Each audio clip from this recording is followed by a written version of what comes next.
Hola, mi nombre es Silvia Hernández y les doy la bienvenida a Avatares en Conversación, la sección audiovisual de la revista Avatares de la Comunicación y la Cultura, la revista académica de la carrera de Ciencias de la Comunicación de la Universidad de Buenos Aires. En 2023 se cumplen 40 años del retorno de la democracia a nuestro país, en una coyuntura donde la cuestión democrática está siendo fuertemente debatida, y por eso nos interesaba hoy encontrarnos para conversar acerca de las relaciones entre democracia, comunicación, cultura, memoria y derechos humanos. Y para eso invitamos a María Rosa Gómez y a Alejandro Kaufman, que hoy nos acompañan y a quienes les damos la bienvenida. En este primer bloque de nuestra emisión queríamos conversar con ustedes o tratar de producir juntos un diagnóstico en relación a la cuestión de la democracia y de la memoria colectiva en relación con la última dictadura cívico-militar en nuestro país, un estado de situación sobre esta cuestión. En el último tiempo cobró bastante peso la categoría de postdictadura, ¿no? Como un modo de poder pensar de un modo más complejo las relaciones entre democracia y dictadura, sin pensarlo como pares dicotómicos, sino tratando de pensar que más allá de los importantísimos logros que nuestra democracia ha producido en materia de memoria y de derechos humanos, hay elementos del proyecto cultural, social, político y económico de la dictadura que han calado hondo en nuestra sociedad, en las subjetividades, en la forja de los lazos sociales. Y en ese sentido, Alejandro, te quería preguntar cómo diagnosticás vos la situación democrática y los procesos de memoria a la luz de ese proyecto de la dictadura a 40 años de la recuperación democrática. Empezaría porque el proyecto de la dictadura era la democracia. Era una determinada democracia pensada por la dictadura, anunciada por la dictadura, respecto a la cual la dictadura planteaba una reorganización que hiciera posible una democracia aceptable desde su punto de vista. A diferencia de otras dictaduras, inclusive en la Argentina misma, anteriores, que tenían proyectos de tipo más bien totalitario, digamos, o sea, tenía una forma corporativa, alternativa a la de la democracia, con distintos matices. La dictadura no era así, era purificar a la sociedad de la emancipación, para decirlo de un modo. Entonces se trataba de que hubiera una democracia con una emancipación regulada, controlada, limitada, y fue por eso que hubo una primera disidencia sobre cómo construir esa postdictadura democrática alrededor de si castigar los excesos de cualquier forma que se lo describiera, o si hubiera una comisión parlamentaria que hiciera un juicio político de la dictadura. Que eso no tuvo cabida. Lo que hubo fue una actitud jurídica punitiva que fue necesaria, pero insuficiente desde el punto de vista de los organismos de derechos humanos. Y eso dio lugar a llamar postdictadura a lo que sucedía desde el principio. Entonces ahí tuvimos un primer... Ahora, 40 años después, cuando estamos discutiendo la persecución de la politicidad, encontramos de nuevo, como lo hicimos durante todos estos 40 años, que en ese momento ya había una fundación del estado de cosas actual, ¿no? Es decir, una democracia que tuviera ciertas características limitadas. Uh-huh. A esto hay que sumar que tampoco en el proyecto radical de 1983 estaban los juicios. Eso fue posterior. Entonces, lo que hicimos durante estos 40 años fue resignificar los juicios, darles un carácter memorial. Esa fue una construcción colectiva muy singular de Argentina y que no siempre se menciona. O sea, muchas veces describimos los juicios solo en su sentido jurídico y no en su sentido memorial, apropiado por sobrevivientes, familiares, ¿no es cierto?, por quienes participan de los juicios, que los han convertido en una refundación memorial que no ha ocurrido en otros lados. Eso no ha ocurrido en ninguna otra parte de ese modo, ¿no? Entonces me parece que en la actualidad estamos en una situación regresiva porque lo que se está poniendo en tela de juicio es la memoria de la emancipación que significó los gobiernos populares. Esos gobiernos populares implicaron renunciar a las metodologías que habían tenido resultados funestos, pero recuperar el carácter emancipador de la política. Y eso es lo que ahora está en tela de juicio. Uh-huh. Y María Rosa, en relación, si nos metemos de lleno en el campo de la comunicación, digamos, ¿no? A la luz de estas resignificaciones y de estos procesos de memoria que se han ido construyendo a lo largo de estas 4 décadas, quería preguntarte, bueno, ¿cómo ves el rol que ha tenido a lo largo de estos 40 años? Bueno, quienes hacen la comunicación diariamente, ¿no? Vamos desde periodistas, pero también educadores, intelectuales, investigadores. ¿Qué lugar ha tenido el campo de la comunicación en la forja de una sociedad democrática y en la construcción de una memoria colectiva? Y también, si te animás como a pensar, bueno, ¿cuáles son los desafíos actuales, ¿no? Digamos, ¿qué tareas aún están pendientes para quienes día a día hacemos la comunicación?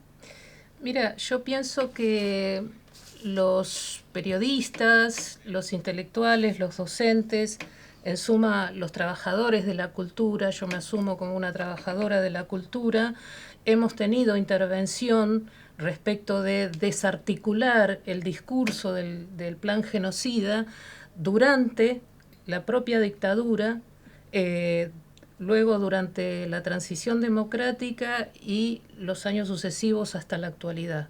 Durante la dictadura, tratando de eludir de manera muy creativa los muros de la censura y de la autocensura. Nosotros en esos años nos hemos acostumbrado, periodistas, literatos, músicos, a decir sin decir, a utilizar metáforas y juegos del lenguaje como para denunciar, informar lo que estaba ocurriendo sin decirlo de una manera explícita. Tuvimos un altísimo nivel en decir ese tipo de cosas, como actuando siempre en 2 niveles, en lo que yo llamo metafóricas y juegos del lenguaje. Durante la transición democrática, la mayoría de nosotros hemos participado de experiencias en medios comunitarios o medios de gran alcance, pero con una tinte progresista, donde nos ocupamos de mantener en la agenda social la temática de los derechos humanos, aún mientras estuvieron vigentes las llamadas leyes de impunidad. Hacemos, por supuesto, una diferenciación respecto de lo que han sido los empresarios de la industria de la comunicación, que en general han sido cómplices y socios de la dictadura. Estoy hablando del plano de los trabajadores, ¿no es cierto? Y en la actualidad también contribuimos como docentes universitarios, incluyendo en nuestras currículas la temática de la memoria, llevando a nuestros estudiantes a los juicios de lesa humanidad, participando como testigos expertos nosotros mismos en juicios de lesa humanidad y también contribuyendo con nuestros aportes teóricos cuando desde organismos internacionales han tenido que salir a crear nuevas figuras jurídicas a partir de lo que ocurrió en Argentina. Y ahí hemos estado nosotros dando elementos para definir lo que es la desaparición forzada como crimen de lesa humanidad, lo que es el derecho al duelo o el derecho a la verdad. Yo creo que la asignatura pendiente que nos involucra es ver de qué manera transmitir a las generaciones más jóvenes estas experiencias, de manera de que no queden como atadas a algo, un pasado muy lejano, como serían las carabelas de Colón, o algo que no empatiza con sus vivencias actuales, ¿no es cierto? En el segundo bloque vamos a focalizar en la relación entre prácticas culturales y procesos de construcción de memoria colectiva.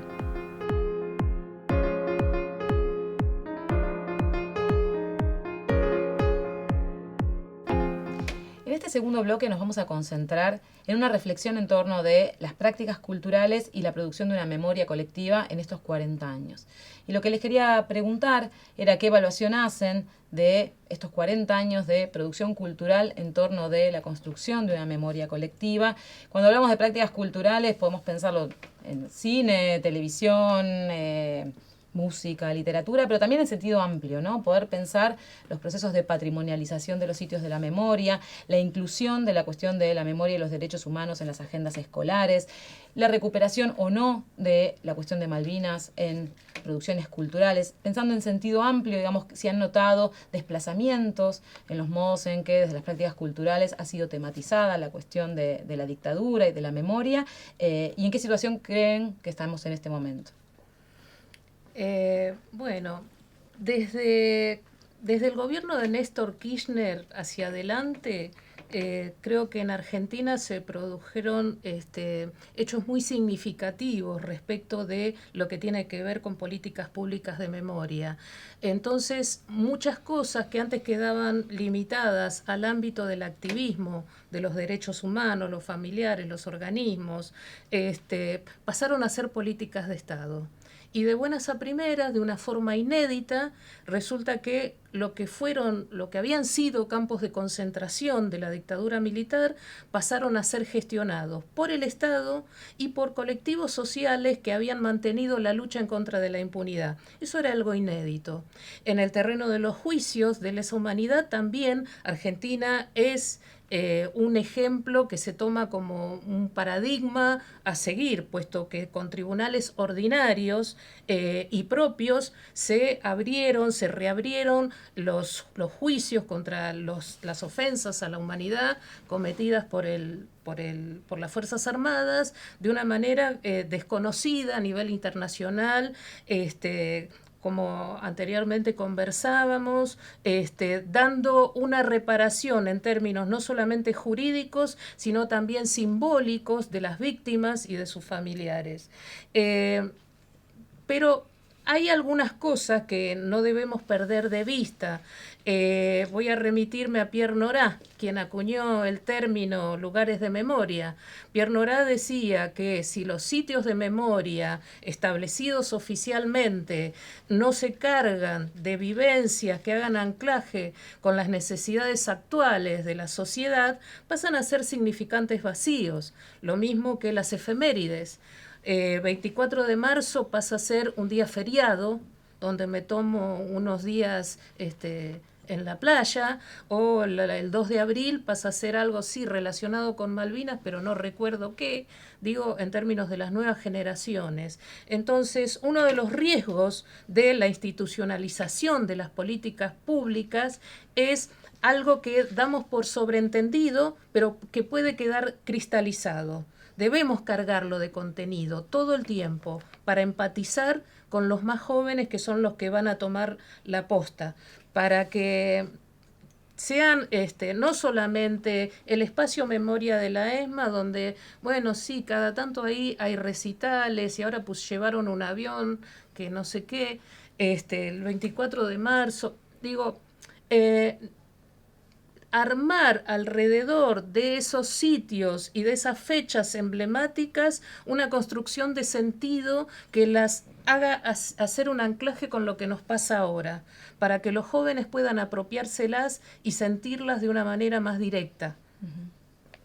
Y Alejandro, en tu perspectiva. Bueno, es un tema inmenso sobre el que nos hemos extendido tanto durante años y del que ahora podemos decir algunas pocas palabras que sean como simbólicas, ¿no? Estas mismas palabras son una expresión cultural de un proceso mucho más extenso, ¿no?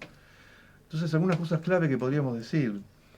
Por un lado, la experiencia memorial es autónoma, es una experiencia de las subjetividades, transgeneracional, es independiente de lo que haga la sociedad, el Estado, transcurre porque hubo un trauma, y ese trauma se manifiesta ineludiblemente a través de las generaciones, no importa lo que haga ni la sociedad ni el Estado. Turquía tiene una política de Estado negacionista y no obstante, habiendo ya desaparecido por fallecimiento, por generación, por transcurso generacional, tanto perpetradores como víctimas, la cuestión del genocidio armenio sigue absolutamente viva en los descendientes y va a seguir estando viva. Ahora, por otro lado, ratifico lo que estaba diciendo María Rosa, la nuestra es una sociedad particularmente productiva desde el punto de vista cultural respecto de las experiencias memoriales, de una frondosidad y de una fertilidad extraordinaria. Ese es un punto, ¿no es cierto? Todos estos años se ha estado produciendo de maneras originales, extraordinarias, diversas, polémicas también. Eso por un lado. Por otro lado, un debate que nos ha encontrado en un punto vulnerable es que siempre es la estatalidad la interpelada por la memoria, porque el Estado ha sido el perpetrador, ha sido responsable, El Estado es el que tiene que patrimonializar los lugares de memoria, alentar las experiencias culturales y pedir perdón, hacerse responsable, ¿no es cierto? Entonces, esa cuestión, en ese debate, nos han empujado a un borde porque falazmente se ha instalado la idea de que hubo organismos de derechos humanos que se involucraron con una estatalidad, con una gubernamentalidad de una manera indebida, como si hubiera una politización. Pero si nosotros vamos a las experiencias de otros países, en todos los casos son los estados los que sostienen la memoria. Es decir, no hay sobrevivientes de Auschwitz sosteniendo lo que quedó de aquel lugar del horror, sino que es el Estado. De manera que me parece que ese es un punto del debate que es muy importante recuperar en un momento en que nos encontramos con una nueva gubernamentalidad que pretende desresponsabilizarse de la historia reciente respecto de la estatalidad. Y ese es un camino inviable, porque el horror tiene una pregnancia, tiene una persistencia, tiene una perseverancia, fundamentalmente por una razón decisiva, que es que los genocidios no concluyen, son proyectos inconclusos, no pueden concluir porque lo que caracterizan como su víctima es indefinible, es objetivamente indefinible, es una definición siempre arbitraria que no puede concluir. Por lo tanto, la sentencia que formulan sigue vigente y el Estado sigue siendo responsable y lo va a seguir siendo. A partir de esto, en el próximo bloque vamos a dirigir la mirada hacia el futuro, hacia las preguntas por el porvenir de un proyecto democrático y de la construcción de la memoria.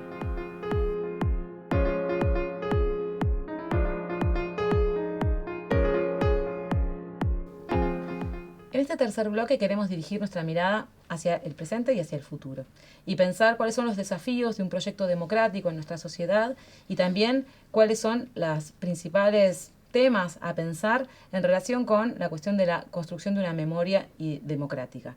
Y para eso, María Rosa, te quería preguntar, a la luz de nuestra coyuntura global y nacional de ampliación de formas públicas de distintos negacionismos, ¿qué te parece a vos si es necesario que se repiensen, se reformulen las agendas en relación con las cuestiones de memoria y de derechos humanos? Y también pensando en algo que vos traías en el primero de los bloques, que tiene que ver con la incorporación de las nuevas generaciones a la vida política de nuestro país. Entonces, si acaso fuera necesario reformular esas agendas, ¿en qué aspectos y cuál sería el rol de las comunicadoras y los comunicadores en esa tarea? Sí, mira, creo que el tema de los derechos humanos en algún momento quedó como instalado como esa especie de umbral de un nuevo contrato social del cual no se iba hacia atrás, hacia los años de impunidad. Es como que todos nos quedamos en esa convicción de que era eso, no se podía retroceder ni a la etapa de la teoría de los dos demonios, ni negacionismo. Y evidentemente los derechos y los avances hay que defenderlos en el día a día, nada está garantizado por siempre y para siempre. Entonces, tanto los juicios como los nuevos derechos que supimos conseguir a partir de afianzarnos en las políticas de memoria, verdad y justicia. Llamo nuevos derechos a la ley de patrimonio igualitario, igualdad de, identidad de género, la ley de cupo de memoria trans travesti, interrupción voluntaria del embarazo. Los nuevos derechos tuvieron como cimiento los anteriores, lo de lo ocurrido durante el pasado reciente. Y creo que muchos nos quedamos bastante tranquilos respecto de que no había marcha atrás. Y evidentemente sí se corren riesgos. Estamos atravesando un momento político en el cual ya el negacionismo no solamente es algo que tiene que preocuparnos, sino que ya se ha materializado como una entronización de un gobierno de tintes de derecha, negacionistas, recalcitrantes, donde el presidente electo no solamente vuelve con la ofensa respecto de el concepto del curro de los derechos humanos, niega la cifra de los 30.000 desaparecidos, hay una vicepresidenta electa que es familiar de un militar que fue jefe de inteligencia de la dictadura. Ella hizo visitas asiduas a los genocidas condenados. Entonces, digo, todo eso hace trastabillar todo ese andamiaje de confianza y tranquilidad de los derechos que habíamos adquirido. Y por otra parte, me parece que también nos hemos quedado anclados en una construcción de sentido, no solamente hacia nuestros pares, sino hacia los más jóvenes, que en realidad tiene que ver con etapas anteriores de la comunicación política. Pensamos la interpelación y la construcción de sentido imaginando a aquellos que siguen leyendo los diarios impresos, informándose por los canales de aire y de cable, cuando hay más de un 80% de la sociedad que se informa a través de las redes sociales. Las redes sociales, si bien han habilitado una democratización de la circulación de la información, también han habilitado la circulación de los discursos del odio, esta interpelación mediante exabruptos, donde los regímenes de legitimación de verdad han dejado de ser significativos. Entonces, como comunicadores y comunicadoras, creo que nuestro deber es interiorizarnos de esos nuevos lenguajes, esos nuevos códigos y formas de circulación para deconstruirlos y reorientar la discusión política democrática en términos de encuentros y disensos, pero donde el disenso no sea cancelo y elimino al otro.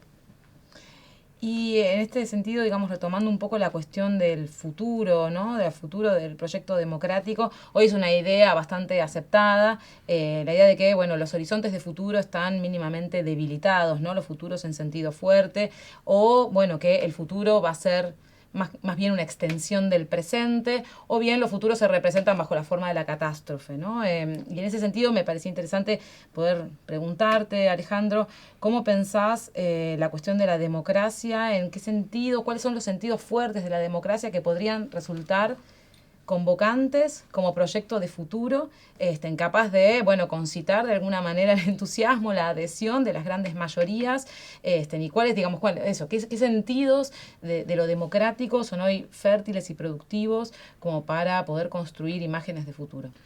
Yo diría que hay algunas condiciones en relación a lo memorial respecto de la institucionalidad democrática. Una es que lo memorial no puede ser susceptible de sufragio, de elección, de plebiscito. Eso es una premisa que tiene que ser constitutiva de la institucionalidad democrática, y si no es constitutiva no hay otra forma de establecerla.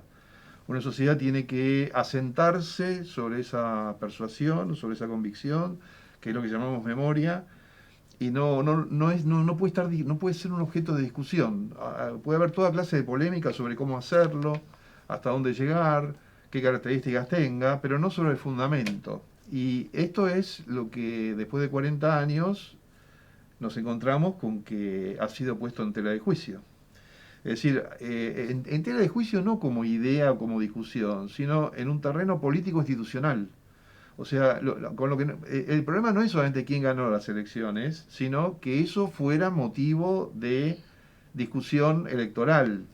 Es decir, que en unas elecciones se decidiera por una forma o por la otra, más allá de la conciencia subjetiva que tuvieran las intervenciones en el sufragio. Eso estaba puesto en la mesa, fue puesto en la mesa y ganó una posición que implica regresar.